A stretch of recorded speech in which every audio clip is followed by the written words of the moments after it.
Alright guys, my paleozoic deck profile. I'm going to make this kind of quick because I can only record for 10 minutes, so we're just going to fly through it. We've got the standard frog lineup in the creatures. 3 Duke, 2 Ronin, 3 Swap. Just trying to use these cards to make totally awesome. Everybody knows about that. Lilith, Lady of Lament. This is basically going to be our main searcher, monster-wise. In order to get, if you notice, all the traps that are searchable are threes, except for one, which is back to the front. I don't want to draw multiple back to the fronts. I only want to draw like one a game. But yeah, Lady of Lament, really good card. And say you need this, you can always get it off Trap Trick, which you can search with Lilith. So that's good. And then lastly, Artifact Scythe. Probably the best floodgate in the game right now. So yeah, I mean that's just I'll lock your opponent out of the extra deck. That's pretty self-explanatory. Um, Onto the traps, we're not running any spells, so let's just forget about those. Traps, we're running Sanctum, so we can get Scythe. Back to the front, so that we can recur Frogs, Liliths, Scythes, whatever we need to, and trigger Paleos. Heavy Storm Duster to deal with back row. Imperial Order to just destroy Sky Striker.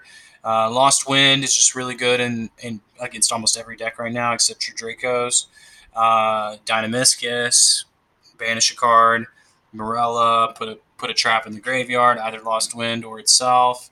Olenoides is going to be your MST.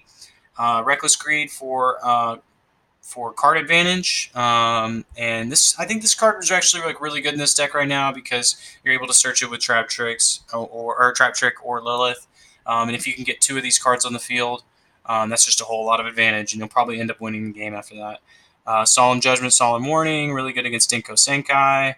Solemn Judgment is just good against everything, but I really think you need this card also to combat Dinko Senkai.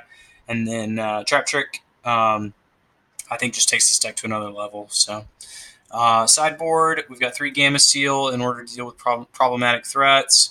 Two Fusion of Fire, 1 Super Polymerization. Fusion Fire is specifically for the Salamangreat matchup. Super Polymerization is for the Salamangreat and also Thunder Dragon to help break up their board as well. So Super Polymerization can break up almost any board. So it's good. That's good. So and let's see here. All right, evenly matched. This card's kind of been losing favor, and I could see myself changing it to Artifact Lancia, but for the moment, I'm going to leave it as is for now. I think it's still really good against back row heavy decks, obviously, and there are a few of those that I see from time to time on Dueling Book.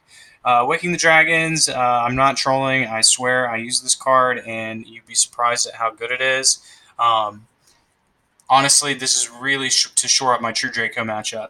If you can use if they pop this and you get out this, it's game over. There's nothing they can do. Wiretap in order to stop red reboots and opposing evenly matched, and other trap cards as well. It's really good against back row heavy decks as well.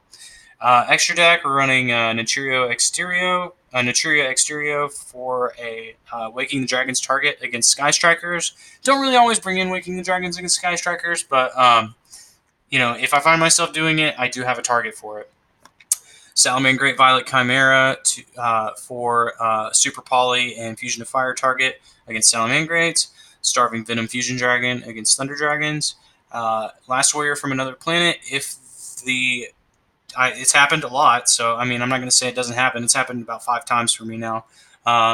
Where if they pop Waking the Dragons, they don't have another creature on the field, and they don't have any sort of way to remove him using spell or a trap, you basically automatically win the game because no one can summon at that point, and you're just going to hit them in the face with Last Warrior until they die. Paleozoic Anomalocris, just kind of anyone who knows anything about Paleos knows that you need to at least run one of each of these cards. Opabinia can quickly turn into a OTK type board situation if you have enough Paleos. Anomalocris can just be a really hard card to deal with and can quickly whittle down your opponent's resources. Totally awesome, self-explanatory. You want to make this guy turn 1 or you want to make him turn 2 and completely lock your opponent out of the game from that point. He special summons frogs from the deck. He negates cards. When he negates cards, you have the option of setting them on your side of the field. And then also when he dies and is sent to the graveyard, you can return an Aqua type monster from the graveyard to your hand, or he can return himself to the extra deck. So that's really good. Star Dragon to out problematic threats. Nightmare Cerberus and Nightmare Phoenix, basically kind of ubiquitous in everybody's extra decks at the moment. And then lastly, Mistar Boys, so we can facilitate the FTK and just boost our toads and make them big and make the dupe and kind of makes the dupe lock a lot better. But that's Paleozoic Frogs, March 2019. If you like the deck profile and you want to see some more, let me know in the comments. And don't forget to like and subscribe.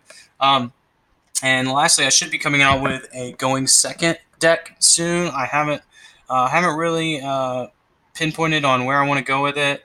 Whether I want to do like some sort of kaiju type build or maybe like some sort of Shadal type build. But definitely trying to build a going second deck just so I can have something different that I show you guys besides this same paleo type deck every time.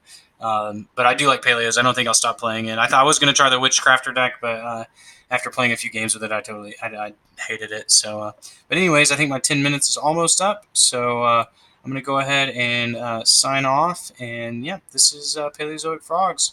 Thanks again for watching.